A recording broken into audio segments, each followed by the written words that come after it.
Bung Karno didampingi dengan Bung Hatta memproklamasikan kemerdekaan Indonesia. Informasi tentang kemerdekaan Indonesia saat itu tidak langsung diketahui oleh banyak orang di Indonesia. Halo Sochers, selamat datang kembali di Sok Life Story, di mana kita akan membahas berbagai hal yang unik, menarik, dan informatif bersama saya, Brigita Zening.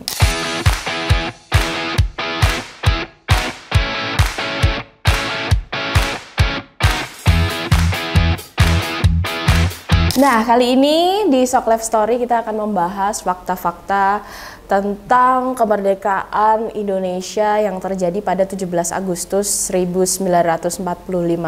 Dan kebanyakan fakta-fakta ini belum diketahui oleh umum. Bagaimana perjuangan para proklamator dan juga pahlawan-pahlawan bangsa dalam mendeklarasikan proklamasi dan juga mengibarkan sangsaka merah putih untuk pertama kalinya dalam status merdeka.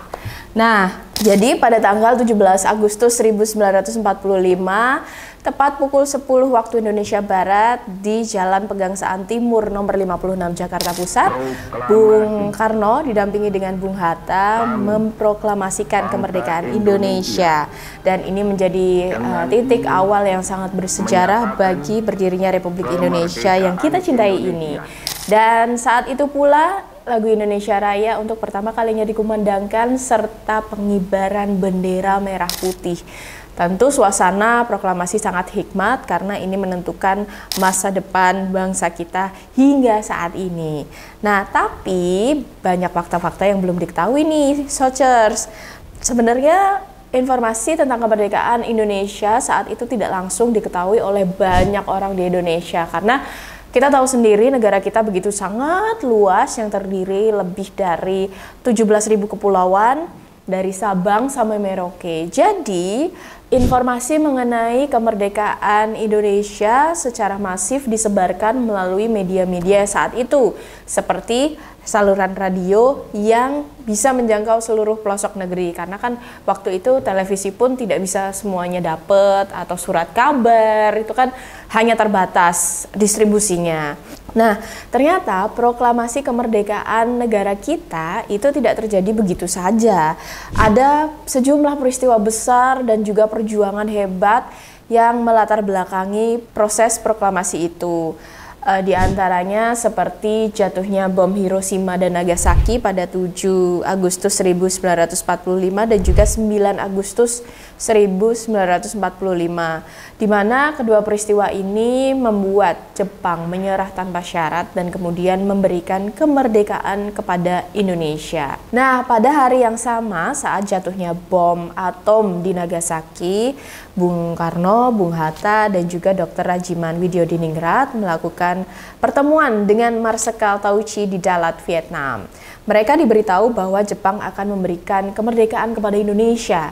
Sepulangnya dari sana, di tanggal 14 Agustus 1945, ketiga tokoh nasional Indonesia ini kembali pulang ke tanah air, dan disinilah desakan proklamasi kemerdekaan semakin menguat karena posisi Jepang yang sudah lemah saat itu, dan juga ada kesepakatan dari proklamator kita dan juga dari pihak Jepang di Vietnam. Ketika pulang, masyarakat Indonesia yang sangat berpengaruh mendorong untuk segera memproklamasikan kemerdekaan.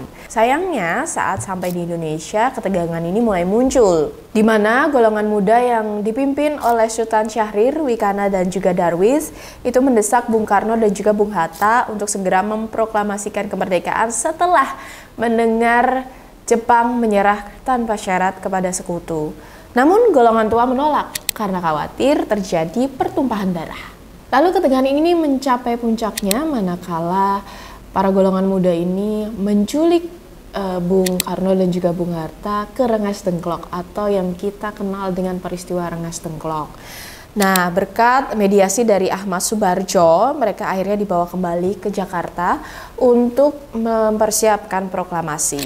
Nah, ternyata tidak sampai di situ saja, tidak sampai hanya di peristiwa Rengas Dengklok. Di balik peristiwa proklamasi ada berbagai macam fakta unik dan menarik yang mungkin belum semua Sochers ketahui. Yang pertama adalah Hari Proklamasi Kemerdekaan Indonesia jatuh di hari yang istimewa. Kenapa demikian? Proklamasi Kemerdekaan Indonesia itu jatuh di hari Jumat, bertepatan dengan bulan Ramadan tahun 1366 Hijriah. Nah, yang kedua, ternyata Jepang berusaha untuk merampas foto proklamasi. Kok bisa? Jadi ada seorang fotografer bernama Franz Mendor berhasil mengabadikan momen bersejarah ini. Menariknya, Jepang malah mencoba untuk merampas foto film yang diproduksi oleh Franz Mendor. Tapi tak kalah jenius, si Franz Mendor ini berhasil menyembunyikannya di bawah pohon di halaman kantor Asia Raja. Dan yang ketiga, ini datang dari negara sahabat, yakni Palestina mengakui kemerdekaan Indonesia dan menjadi salah satu negara pertama yang mengakui kemerdekaan Indonesia. Jadi tak heran kedekatan atau rasa ikatan yang cukup kuat dalam tali persaudaraan antara Indonesia dan Palestina hingga saat ini. Bahkan solidaritas rakyat Indonesia untuk Palestina sudah tidak perlu dipertanyakan lagi. Soldiers juga bisa melihat bagaimana sangat solidnya persahabatan antara kedua sahabat ini. Dan memang pada 6 September 1944, Syekh Muhammad Amin, seorang mufti dari Palestina, menyerukan kepada negara-negara di Timur Tengah untuk mengakui kemerdekaan Indonesia. Jadi memang sedikit banyak membantu untuk proses kemerdekaan Indonesia dari negara saudara kita di Palestina. Kemudian yang keempat, proklamasi juga identik dengan pengibaran sangsaka merah putih. Tapi ternyata tiang bendera yang dipakai untuk mengibarkan merah putih saat proklamasi adalah tiang bendera dadakan. Tiang bendera yang digunakan saat proklamasi itu ternyata bukan tiang resmi, melainkan bambu yang disiapkan beberapa menit sebelum acara dimulai. Jadi semuanya serba dadakan. Kemudian yang kelima, Bapak proklamator kita, Insinyur Soekarno, ternyata sedang sakit 2 jam sebelum membacakan teks proklamasi. Bung Karno ternyata sempat tertidur pulas karena sakit malaria. Namun dengan semangat yang luar biasa, beliau tetap bangun dan membacakan teks proklamasi dengan tegas dan juga dengan khidmat. Tentu saja semangat nasionalisme, semangat negarawan dari Bapak proklamator kita perlu diacungi jempol-jempol yang unlimited dan perlu ditiru oleh generasi muda saat ini bahwa ayo kita sekarang memiliki Indonesia yang bisa kita kendali penuh. Untuk kemajuan bersama, tunjukkan bahwa bangsa Indonesia itu kuat, megah, didaya, dan oke punya. Dari serangkaian kejadian yang terjadi di balik proklamasi, memang proklamasi yang dilakukan oleh Indonesia ini tergolong melalui upacara yang cukup sederhana. Proklamasinya dilakukan tanpa protokol resmi, bahkan tiang bendera pun hanya ditancapkan di tanah tanpa membuat tiang bendera yang harus dicor pakai semen atau apapun. Yang penting saat itu kemerdekaan Indonesia telah terproklamasikan dan juga bendera merah putih bisa dikibarkan dengan agungnya. Kemudian ternyata rekaman proklamasi yang kita dengar di setiap acara, yaitu suara dari Bung Karno, itu bukan suara asli saat proklamasi, melainkan suara yang direkam ulang oleh Bung Karno saat di RRI Jakarta di tahun 1951 dan kemudian disebarkan ke seluruh wilayah Indonesia. Nah, yang unik lagi, naskah proklamasi asli dan juga ketikan. Naskah asli proklamasi adalah hasil tulisan tangan asli dari Bung Karno tanpa ada tanda tangan. Sementara naskah ketikannya sudah dibubuhkan oleh tanda tangan dari proklamator kita, yaitu Bung Karno. Di mana naskah ketikan itu ditulis atau diketik oleh Sayuti Melik. Uniknya naskah asli tersebut ditemukan oleh seorang wartawan di tempat sampah dan baru dikembalikan ke negara setelah 46 tahun. Nah, proklamasi bukan hanya sekedar pernyataan kemerdekaan Indonesia, tetapi juga merupakan pesan bagi seluruh masyarakat di dunia bahwa Indonesia telah berdiri sebagai negara yang berdaulat dan setara dengan bangsa-bangsa lain. Di mana hakikat dari proklamasi adalah tanda bahwa Indonesia menjalankan kehidupan sendiri tanpa campur tangan oleh negara lain.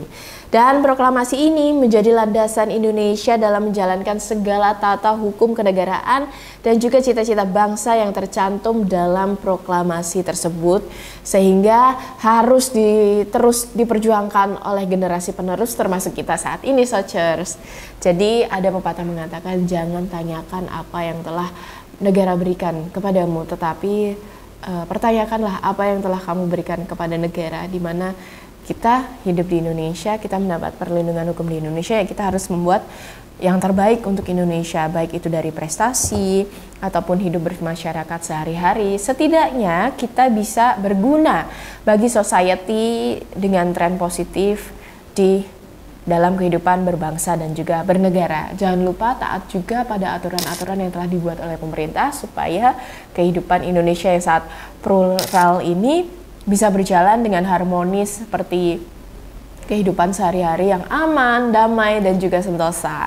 Nah, itulah beberapa fakta menarik di balik perjuangan proklamasi kemerdekaan Indonesia, dan semoga dengan mengetahui cerita di balik proklamasi ini, Sochers semakin muncul, semakin tinggi rasa nasionalismenya demi masa depan Indonesia. Apalagi Indonesia kan di tahun 2045 mengusung visi besar, yaitu Indonesia Emas 2045, di mana orang-orang yang akan berkecimpung atau yang mungkin berpengaruh dalam Indonesia Emas itu ya kita-kita ini, generasi-generasi penerus bangsa.